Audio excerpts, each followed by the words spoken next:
Kapidongski TV.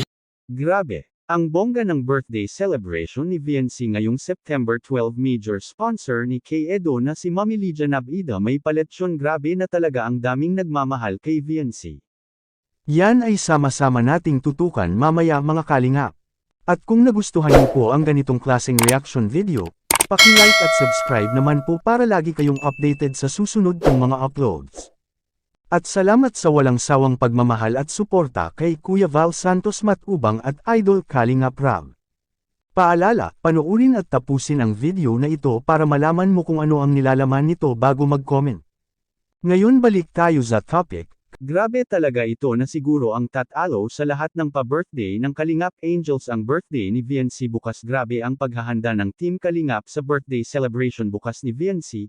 Deserve naman talaga ang bonggang birthday celebration para sa nag-iisang diyosa ng Kalingap, walang iba kundi si VNC. Deserve niya ang bonggang birthday dahil super bait talaga ng batang ito sa mga sponsors ng Kalingap at lalo na kay K-Rab at Kuya Val. At sa pagkakaalam ko, isa sa major sponsor ni Kay Edo na si Mami Lydia Nabida from San Francisco, USA ay may paletsyon sa birthday bukas ni VNC. Sinabi nga sa akin ni Mami Lydia Nabida nagbigay siya ng 14,500 kay Starix TV para pambili ng lechon para sa birthday party bukas na gaganapin para kay VNC. Mapasa na all ka na lang talaga sa mga sponsors ng Kalingap, mga rich people talaga, at isa na dito si Mami Lydia Nabida or aka Tita ng San Francisco, USA. Grabe, pinagpala talaga si VNC dahil kahit sikat na siya sa Kalingap pero hindi talaga nagbago ang batang ito. Napapansin ko kay VNC nahihiya pa rin siya sa Team Kalingap kahit matagal na silang magkasama sa Kalingap. Makikita mo talaga na super down to earth at low-key talaga ni VNC. Ito ang maganda dahil hindi talaga nakalimutan ni VNC kung saan siya nanggaling, hindi katulad sa mga ibang natulungan ng Kalingap na nakalimutan na kung saan sila nanggaling at iniwan na ang Team Kalingap. Kaya tandaan nyo mga natulungan ng Kalingap, huwag nyo talaga iiwan ang Kalingap dahil ang Kalingap ay may haligi na sa pagtulong at hindi na basta-basta mabubuwag.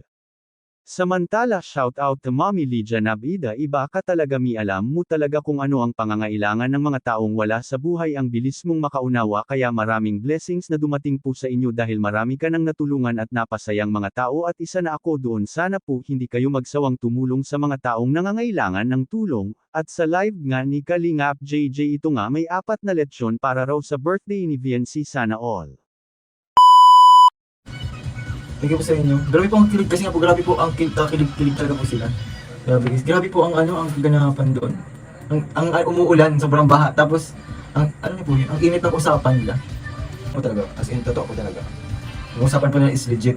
Ako na po yung magsasabi sa inyo, as in legit na legit, guys. Bilib ako kay Kalingap Edge, talagang mahalaga na si VNC. Ay nako, pag may bulong po ako, talagang kilig, mahirap po talaga. Maraming salamat po, grabe. Maraming salamat po sa mga nagbabati po ng birthday. Alam niyo po, di na po ako mag-pre-birthday celebration kasi di na maraming handa eh. May 4 na lechon, grabe. Di na po ako mag-pre-birthday celebration kasi di na maraming handa eh. May 4 na lechon, grabe. Pero po ganun ko po kalab ang Edsy. Yung subscribe niyo. Ganun ko alab ang Edsy, ganun po as in.